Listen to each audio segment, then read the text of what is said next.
Captain Michael Torres settled into seat 12F, adjusting his olive green jacket as his 8-year-old son David buckled in beside him. The afternoon flight from Denver to Atlanta was packed, filled with the usual mix of business travelers and families heading home after Thanksgiving weekend. Michael ran his hand through his dark hair, still feeling the weight of the decision he had made 6 months ago. Leaving the Air Force after 15 years of service had not been easy, but David needed stability. Since Maria had passed away 2 years earlier, it had been just the two of them, and Michael knew his son needed more than video calls from overseas deployments. "Dad, look at those jets," David whispered, pressing his face against the small airplane window as they taxied past a formation of military aircraft visible in the distance. Michael smiled, remembering his own childhood fascination with aircraft. "Those are F-22 Raptors, son, the most advanced fighter jets in the world." A woman across the aisle glanced over with interest. She appeared to be in her late 30s with blonde hair pulled back and wearing a professional Navy blazer. She had been working on her laptop since boarding, but now she closed it and leaned forward slightly. "Excuse me," she said politely. "I could not help but overhear. Are you familiar with military aircraft?" Michael nodded modestly. "I have some experience with them. Yes, my name is Sarah Coleman. I am a journalist with Aviation Weekly." She extended her hand across the aisle. "I am actually working on a story about modern air combat pilots. Would you mind if I asked what your connection is to the military?" David looked up at his father with pride. "My dad was a pilot. He flew the really fast planes." Michael placed a gentle hand on his son's shoulder. "David, remember we talked about not bothering other passengers?" "Oh, he is not bothering me at all," Sarah said warmly. "A pilot? That must have been quite an experience. What did you fly?" "F-22s mostly for the last 8 years, Michael replied simply, his voice carrying the quiet confidence of someone who had mastered one of the most challenging professions in the world. Sarah's eyes widened. "F-22s? Those pilots are among the elite of the elite. There are only about 180 pilots qualified to fly them." "Something like that," Michael confirmed, uncomfortable with the attention, but appreciating her knowledge of aviation. The conversation was interrupted by the captain's voice over the intercom. "Ladies and gentlemen, we have been asked by air traffic control to hold our position for a few minutes. There appears to be some military air traffic in the area conducting training exercises."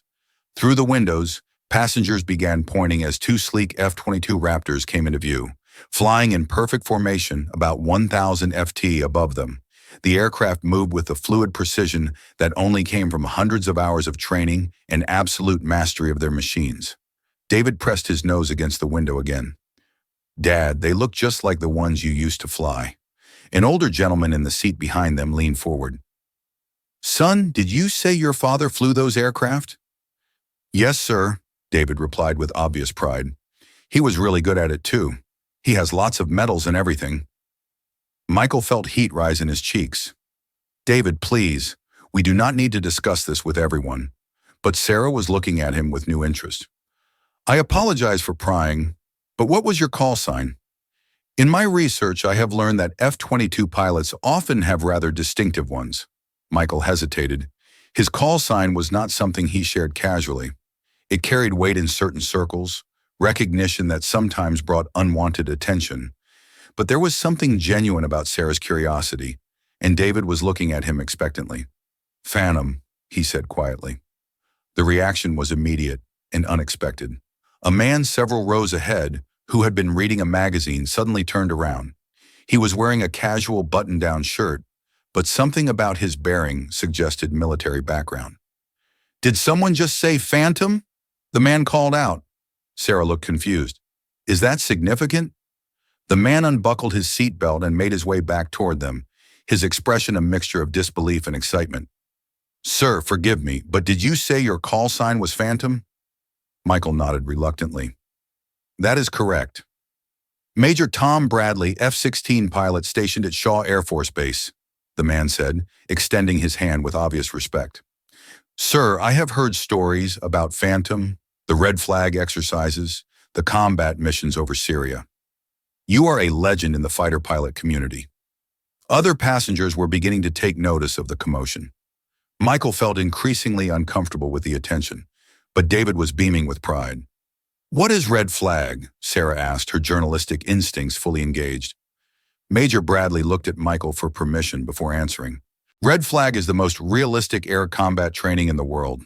Phantom here holds the record for most simulated kills in a single exercise. 17 enemy aircraft in 5 days. No one has come close to matching it." An elderly woman across the aisle spoke up. "Young man, are you saying this gentleman is some sort of hero?" Michael shifted uncomfortably. "I am just someone who did his job, ma'am. No different from any other service member." "With all due respect, sir," Major Bradley continued, "what you did during Operation Desert Shield was extraordinary. When those Iranian fighters engaged our reconnaissance aircraft, you single-handedly—" "Major," Michael interrupted gently but firmly, "I appreciate your kind words, but I would prefer not to discuss operational details in a public setting." David tugged on his father's sleeve. "Dad, what is he talking about? What did you do?" Michael looked down at his son, seeing the curiosity and pride in the boy's eyes. "How do you explain to an 8-year-old that sometimes good people have to do difficult things to protect others? Sometimes, son, pilots have to make very quick decisions to keep other people safe. It is part of the job." Sarah had been listening intently. "Mr. Dr. Torres, I hope you do not mind me saying this, but in my research on modern aviation heroes, your name has come up several times. The pilots I have interviewed speak of you with tremendous respect." "Heroes," Michael repeated, shaking his head. "I am just a single father trying to raise his son. The real heroes are the ones who did not make it home." The sincerity in his voice seemed to quiet the cabin. Several passengers were now openly listening to the conversation, and Michael could feel the weight of their attention. Major Bradley sat down in an empty seat nearby. "Sir, if I may ask, why did you leave the service? Pilots of your caliber usually make it a career." Michael glanced at David, who was listening intently. "My son lost his mother 2 years ago. He needed his father home, not deployed overseas, 10 months a year. Some things are more important than flying." The cabin fell silent, except for the steady hum of the engines. Sarah closed her laptop completely, no longer thinking about her story, but about the man sitting across from her. "That must have been an incredibly difficult decision," she said softly. "The most difficult of my life," Michael admitted. "Flying was not just what I did, it was who I was. But David is my priority now. He has already lost one parent. I was not going to risk him losing another." David reached over and took his father's hand. "I am glad you came home, Dad. I missed you when you were gone." Michael squeezed his son's hand, feeling the familiar tightness in his throat that came whenever David mentioned missing him during deployments.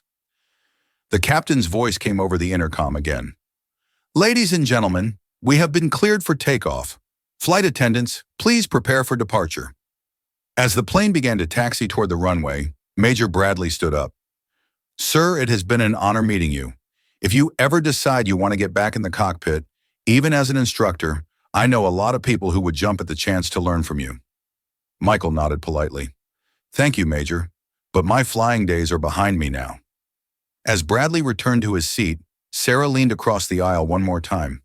"Mr. Torres, I know you value your privacy, but would you ever consider sharing your story?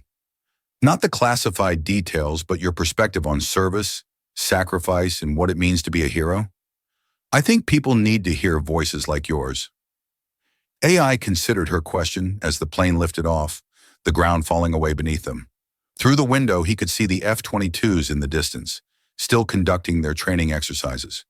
"Maybe someday," he said finally, "but right now my most important mission is sitting right here beside me." David looked up at his father with adoring eyes. "Dad, when I grow up, I want to be just like you." Michael felt his heart swell with both pride and responsibility. Then, be kind, be honest, and always put family first. The rest will take care of itself. As the plane climbed toward cruising altitude, Michael Torres, the man they called Phantom, held his son's hand and watched the clouds drift past the window, knowing that sometimes the greatest acts of heroism happen not in the sky, but in the quiet moments when we choose love over glory.